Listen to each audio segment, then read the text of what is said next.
Alright, here we go, gentlemen. Upcoming class tuning incoming for January 10th reset. Vengeance, Demon Hunter, the Devastation Evoker, Mystery Rebuff. The hunt damage over time no longer deals additional tick on application. Damage dealt over total duration remains unchanged, okay? Thick skin armor bonus to 130 was 100%. Red! Preservation evokers need buffs, Nerk Mistweavers. Okay. Actually, I don't know, man. I think... Can I change to some, happy song? This one's too hype for me. Okay. I think Preservation and Ardra is one of the best healers right now. I think Preservation just got a nerf. We'll check it out, okay? Alright, here's a new patch note, gentlemen, if you're tuning in now. Vengeance. Thick skin armor bonus increased to 130 was 100%. Calcified skin initial damage. This is like tank stuff. Reduction value 12% was 10%. Painbringer duration is 6 seconds was 5 seconds. So a little tiny buff for the Demon Hunter tank. Pharaoh Druid, all ability damage increased by 3%. Okay, that's kind of small. It's not too big. Good upgrade for them. I think they'll be happy if I was a Pharaoh. Alright, Devastation. Oh wait, Preservation didn't get any changes. Fire Breath damage increased by 10%. Devastation specialization only. Does not apply to PvP combat. Lay Waste increased the deep breath damage by 15%. 30% was 10-20. Wait, Evoker is getting a damage boost? Eternity Surge increased by 10%. Firestorm damage increased by 20%. Eye of Eternity generates 2 essence. On critical was 1 essence. Spellweaver Dominance increased critical strike by 230 was 220. Iridence damage bonus increased to 20. Wow, Devastation got some buffs, gentlemen. Survival Hunter. All pet ability damage has been increased by 2%. Butchery and Carve damage has been increased by 10%. Fury and Eagle increased by 10%. Wildfire Bomb increased by 15%. Okay. Yo, maybe Cupid's coming back with Hunter and Red Buff. Mage. Flame Strike increased by 15%. Living Bomb increased by 25%. Frost. Damage increased by 20%.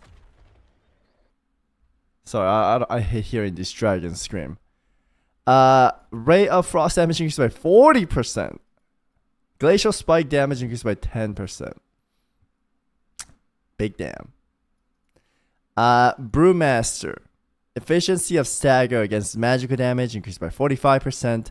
Cooldown of Celestial Brew reduced to 45 or 60. Okay, a little buff. Mistweaver. All healing increased by 5%. Vivify increased by another 5%. Blackout Kick damage increased by 6%. Rising Sun Kick damage increased by 8%. Tiger Palm increased by 15%. Spinning Crane by 5%. Awakening Phalanx now transfers 70% of the Spinning Crane Kick damage into healing was 60%. Okay, overall Mistweaver buff. Not bad. I'm not happy about that. Paladin. Retribution. Okay, you guys gaslighted me. It's none of the things you guys told me it was. You guys said we got long arm of the law back. There's no more forbearance. We have no freedom. We got none of that. You guys debated me hardcore. Anyways, Crusader Strike damage increased by 40%. That is a massive jump. And I probably will cover it in another video. I think we're going to go with Seal of Reprisal now. Increase your critical strike, Crusader Strike damage by 10%. Is Crusader Strike actually going to be worth pressing with the 40% buff? Damn. We'll see. Blood of Justice damage increased by 25%. Final Reckoning damage increased by 15%. I will say I don't think Final Reckoning needed a buff. This is one of our bursts, and I think our burst was fine. I think it's the passive damage that doesn't do well. However, this is probably a PvE change, not a PvP change. This is definitely for PvE, man. Look at the note, Mr. I already saw it. I saw it like yesterday night because you guys hyped me up and gaslighted me. Shield of Vengeance cooldown reduced by 90 seconds was 120. I'm happy about this one. I wish it was a minute, to be honest. Because almost every class has a minute defensive, right? Like Blur. I wish it was 1 minute, man. Anyways, I do also want to mention, as a Red Paladin, it's not damage buff I want. I never cry about damage buff. It's the mobility. And it's not even new stuff I'm asking for. It's about the ones we had in the past. And Wall of the Draenor. Up to then, we were a fucking Lamborghini, but they took it away. That's what we want back, right? Not damage. Okay, moving on. Holy Priest, all healing increased by 3%. Okay, Holy Priest will be happy. Shadow, focus will provide 10% damage reduction, down from 15. Okay. Mind Blast damage increased by 15%, Shadow only. Mind Flay damage. Wait, you guys already have Shadow here. You guys have Shadow again. I guess it's to make sure people don't get confused. Mind Flay damage increased by 15%. This includes Mind Flay instantly, but does not proc from the Idol of Khadun. Okay. Mind Spike damage increased by 15%. Avoid Torrent damage increased by 50%. Wait. Dude, Shadow Priests are getting more buffs? Devouring Plague increased by 15%. What the heck? Dude, I'm scared. Why are they getting more buff? They're already crazy out of their mind. Oh my god, PvE change? Okay, there's PvP in the bottom. Oh wait, there's more? Am I opening a Santa's gift right now? Okay. I was gonna say, dude, Shadow Priest is killing it in PvP right now. I'd be scared. Reduce the bonus to Blade Fury damage per missing target below to its maximum health. Was 2%, now 3%. Okay, it was 3%. Mythic plus meta, gotcha. Okay, Affliction. Agony damage increased by 5%. Corruption damage increased by 5%. Drain Soul damage increased by 10%. Pandemic Invocation damage increased by 20%. Seed of Corruption increased by 5%. Shadow Bolt increased by 10%. Siphon increased by 10%. Unstable Affliction backlash damage no longer increase from increased damage dealt modifier effect. Okay. I do think it's kind of silly that if you cleanse versus Affliction, you just die. I feel like that's really silly. I've had a lot of solo queue. I'm pretty sure you guys had this as well, where you're fighting Affliction Warlock and your Preservation Evoker uses his cleanse ability and he instantly just dies by himself. I think that's so stupid. It shouldn't. He just blows up from full health to nothing. It's so strong. I don't mind these, but I think when you cleanse, you shouldn't die from that. It's stupid. Yeah, it's stupid. Channel Demon Fire damage increased by 10%. Rain of Fire damage increased by 15%. Soul damage increased by 20%. Inferno and Blasphemy Immolation damage is increased to 10%. Oh, wow. Okay. Conflict increased by 10%. Immolate damage 10%. Incinerate does not apply on PvP. Okay. Alright, here's the PvP section. Man, I just made a Demon Hunter.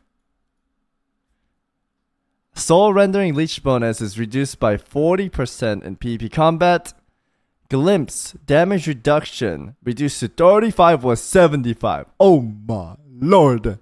Essence Break damage bonus for Chaos Strike and Blade Dance reduced by 37.5 in PvP. Soul Rend damage is reduced by 16.7 in PvP combat. Okay, so it's like a little bit of damage nerf for the burst. And I guess this will help us kill them a little better, because their survivability was not that bad in my opinion. Not that bad. We have noticed Havoc Hunter overperforming in several facets of PvP, including personal survivability, burst damage, and overall DPS.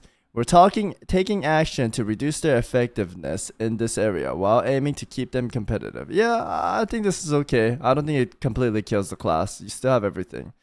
It's just a little bit of the survivability and the little bit of burst nerfed.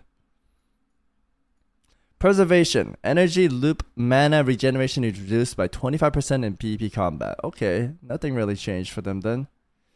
Overperforming compared to its contribution in PvE. Gotcha. Arcane Mage. Siphon Storm effectiveness reduced by 50% in PvP combat. Chat, is there any PvP Red Paladin changes? Pray G. Glacial Spike. Reduced Glacial Spike damage. Increase from Mastery Icicle by 25% in PvP combat. This will be reflected in the tooltip in later patch. Okay. Our goal is to change Glacial Spike Mastery Scaling. It preserve it as an option for Frost Mages, but Temper, Effectiveness, Mastery. Okay. Sorry, checking on my cats. Blackout Kick damage increased by 30% in PvP was 15%. Tiger Palm damage increased by 30% in PvP was 15%. Dude, I'm actually happy we're getting like freaking buffs and nerfs. I'm happy like reading about this stuff. As a longtime WoW player, it's good to see changes like constantly. Mr. Rising Sun Kick deals 12.5 additional damage, was 25%. Developer, we're looking offset incoming PvE buff, the Rising Sun Kick, as we think it currently hits hard enough for efficient for Mystery in PvP. Thunder Fist damage reduced by 40% in PvP. Sky Reach critical strike chance by 30%, down from 50%. Fist of Fury damage increased by 15% in PvP combat. Okay. Burst is nerfed. Fist of Fury damage increased, however. So they're trying to keep it relevant. Windwalker Burst has contributed to be above a level of comfortable with. Kiko, you can't do that. Okay. My cat, Mimi, went to the hospital recently, and I can't have Kiko keep nibbling on Mimi. Priest. Flash heal increased by 30% and PvP was 20%. Heal increased by 35% in PvP was 25%. Holy War Serenity increased by 15% in PvP combat. Okay, I don't think the Holy buffs are bad. I think Holies do suffer. I think Disc is pretty on the down low as well. Alright, here's the Shadow Priest balancing for PvP. Shadow War Death damage reduced by 30% and PvP was 20%. Mind Blast damage reduction by 25%, PvP only. Mind Spag damage reduced by 25%, PvP combat. Devouring Plague damage reducts. Honestly speaking, chat, I don't really have a problem with Shadow Priest doing damage. I think what I got annoyed about, and I think a lot of people can agree with, is they are so damn tanky. I don't mind if classes can do a lot of damage. I think it's stupid when they're like tanky and doing so much damage. It's like, how do you kill this monster? Vampiric Touch reduced by 5% in PvP was 10%. The proc rate of Shadow Insight was reduced by 25%. Proc of Surge has reduced by 25%. Damn, Shadow Priests are not going to be too happy, man. Shadow Priest has been wildly overperforming, so we're looking to offset recent PvE buffs to reduce the... Okay. To be fair, there was a lot of buffs on the Shadow Priest up here, like all increased damage, increased damage, increased damage, increased damage. So they're trying to like balance it out by nerfing big numbers here. Well, we'll see how it is. I don't think it's going to completely kill the spec. Locky, don't act like you understand. You don't even play this game. I'm just kidding. Alright. Rogue. Assassination. Improved Garrote damage is reduced by 40%. Iron Wire damage reduction debuff now has PP duration of 4 seconds. Was 8 seconds. Demonology. Strength unleashes. A Fell Storm deals 150 increased damage in PP was 400. Okay. Demon Fire damage increased by 75% in PP combat. Death Bite damage reduced by 10% in PP combat. Okay. Little changes. We feel Demonic Strength can be difficult spell to notice and has a little counterplay compared to the Demon Tyrant. Its associated Demon Fire cast. We're looking to adjust Demonology burst source while aiming to keep it relative power. Okay. You know what? Even though like these are not perfect, I like them uploading frequently. I'm happy about that. Warrior. Defense stance now reduces the damage by 15%, was 20% in PvP combat. Defense stance was adjusted in previous patches, address damage issue we no longer feel present for Warrior. We're increasing the damage done in defense stance to help increase their offensive pressure without affecting them defensively. Okay. I think overall it's good changes, chat. I think overall it's good changes. I don't think there's like crucial bad errors. I don't think it's bad at all. Yeah, seems about right. You agree? Yeah. Yeah. Fury buffs, disparage, complete random. Yeah, it's fine, man. Want to buy H-Pal buff. Maybe H-Pal next patch. They just buffed the Mystery Burst, so. My cats are like wrestling it out on the side. Check this red mobility buff.